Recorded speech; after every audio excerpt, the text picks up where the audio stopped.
Ilk bor Farg'ona davlat universitetida ishonchni mustahkamlash, yaxshi qo'shnichilik munosabatlarini rivojlantirish hamda Farg'ona vodiysida barqaror tinchlikni ta'minlash masalalariga bag'ishlangan yosh tinchlikparvarlarning chegara oldi hamkorlik tashabbusi xalqaro yoshlar seminari bo'lib o'tdi.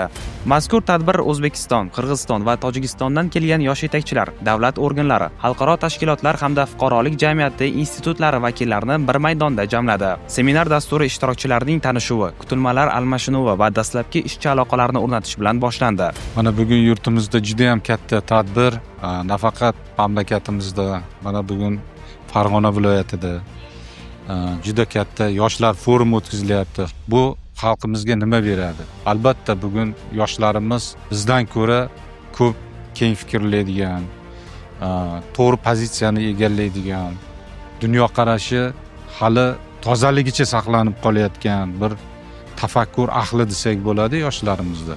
Shu doirada mana shu Markaziy Osiyoda muhtaram prezidentimizni qo'shni xalqlar bilan tinch, totuv yashash, asrlar davomida birgalikda mana shu gullab yashnashi va taraqqiy etishi nuqtai nazaridan boshlab bergan islohotlari ertangi kunga albatta mana shu bugun konferensiyada mana shu anjumanda qatnashayotgan yoshlarimiz zimmasiga tushadi.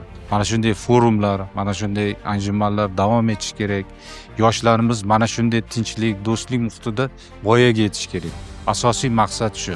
Uchrashuvda yoshlar o'rtasida o'zaro ishonchni mustahkamlash, transchegaraviy hamkorlikni rivojlantirish va Farg'ona vodiysida barqaror tinchlikni ta'minlashda yoshlarning ishtirokini kengaytirish masalalari muhokama qilindi.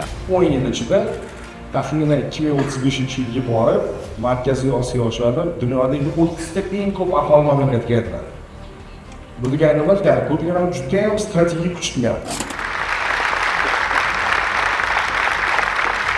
Tadbir davomida ishtirokchilar interaktiv muloqotlar, mavzuli muhokamalar, guruh sessiyalari va amaliy treninglar shaklida ish olib bordilar. Uzbekistan, Kyrgyzstan, Tajikistan.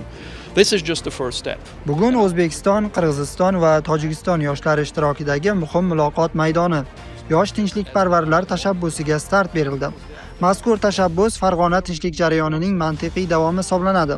Ushbu jarayon O'zbekiston, Tojikiston va Qirg'iziston tomonidan 3 davlat chegaralari tutashgan nuqtada imzolangan tarixiy deklaratsiya ortidan boshlangan edi. Endilikda esa ushbu imkoniyatlarni aniq tashabbuslar va amaliy natijalar bilan boyitish zarurligi qayd etildi. Jumladan Farg'ona vodiysida yoshlar hamkorligini kengaytirish, qo'shma loyihalarni ilgari surish va mintaqada barqaror tinchlikni mustahkamlash ustuvor vazifalar sifatida belgilandi. Really an exemplary process for the region and for the rest of the world. Thank you. Seminar yakunlanganidan so'ng yoshlar tashabbuslarini qo'llab-quvvatlash va ularning salohiyatini namoyon etishga qaratilgan tashabbuslar marafoni bo'lib o'tdi. Unda yoshlar uchun yaratilgan imkoniyatlar, innovatsion g'oyalar va istiqbolli loyihalar namoyish etildi. Bugun mana Farg'ona viloyatida ham mana 10 mingga yaqin yoshlar bor. Bu yerdagi yosh tadbirkorlar, o'sha biznesga endi birinchi qadamini bosadigan yoshlar ham bor. Bundan tashqari yirik tadbirkorlar, rivojlanayotgan tadbirkorlarimiz ham o'zlarining taklif va tashabbuslarini ilgari surishadi va mana shu takliflari tadbirkorlikni rivojlantirishga qaratilgan bir qancha loyihalar ham Yoshlar agentligining tadbirkorlik jamg'armasi tomonidan moliyalashtirilishi rejalashtirilmoqda.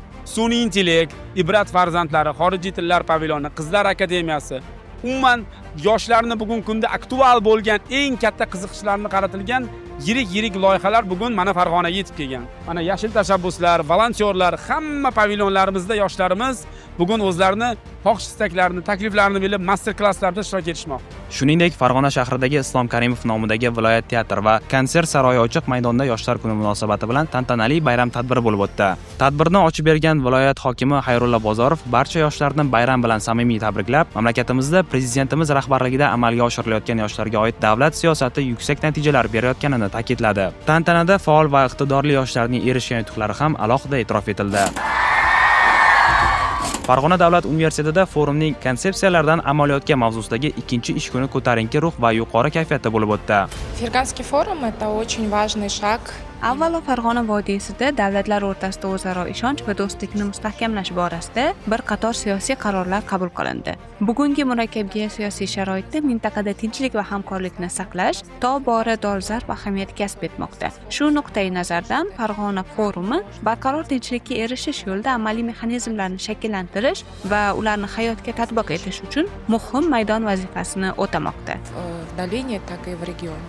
Ishtirokchilar tinchlik va xavfsizlik, transchegaraviy hududlarda yoshlar hamda xotin-qizlarning tinchligini mustahkamlash va barqarorlikni ta'minlashdagi o'rni yuzasidan fikr almashdilar. Kun davomida o'tkazilgan navbatdagi tadbirda iqlim va ekologik xavfsizlik mavzusiga bag'ishlangan sessiya bo'lib o'tdi. Unda ekologik muammolarning aholi turmush tarziga ta'siri, iqlim o'zgarishining mintaqaviy xavfsizlikka ta'siri hamda mavjud xavf va tahdidlarga qarshi samarali hamkorlik mexanizmlari muhokama qilindi. Mana o'tgan yili 3 davlat prezidentlari va muhtaram prezidentimizning tashabbuslari bilan Xo'jand deklaratsiyasi imzolangan edi. Bu nafaqat Farg'ona vodiysi, balki Markaziy Osiyoni ham tinchlik va xavfsizligi, farovon kelajagimiz uchun qo'yilgan juda ham muhim qadam bo'lib xizmat qilmoqda.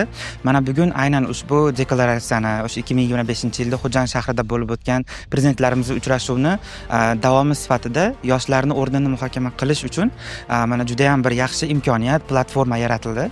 Markaziy Osiyoni davlatlaridan tashrif buyurgan do'stlarimiz, yoshlar bilan ayni shu deklaratsiyani rivojlantirishda yoshlarning o'rnini muhokama qilamiz va biz o'zaro fikr almashamiz. Bular ochiq muloqot davomida panel diskussiyalar va undan tashqari xalqaro ekspertlarni bizga beradigan ko'nikmalaridan kelib chiqqan holatda o'zimizni fikr mulohazalarimiz, takliflarimizni ham berib o'tamiz. Xalqaro seminarning 3-kuni muhokamalar yanada faol tus oldi. Yalpi sessiyalarda mintaqa yoshlarining hamkorlikdagi o'rni, transchegaraviy do'stlik aloqalari va amaliy hamkorlik masalalari muhokama qilindi. Yalpi sessiyalardan so'ng ishtirokchilar uchun madaniy ma'rifiy tashriflar tashkil etildi. Seminar ishtirokchilari Farg'ona shahridagi zamonaviy Digital Hub va Farg'ona Expo markazlariga tashrif buyurib, hududning investitsiyaviy salohiyati, innovatsion ishlanmalari hamda zamonaviy infratuzilmasi bilan yaqindan tanishdilar. Shundan so'ng ular Marg'ilon shahriga yo'l olib, zamonaviy raqamli texnologiyalar markazi hamda bir xonada Marg'iloniy merosini o'zida mujassam etgan majmua faoliyati bilan yaqindan tanishdi. Farg'ona vodiysi tinchlik, ishonch va o'zaro hamkorlik tamoyillari asosida rivojlanayotgan yangi Markaziy Osiyoning yorqin timsoli sifatida namoyon bo'lmoqda. Shu tariqa Farg'ona nafaqat seminar mezboni, balki yoshlar, hamkorlik va barqaror taraqqiyot chorrahasiga aylanib bormoqda.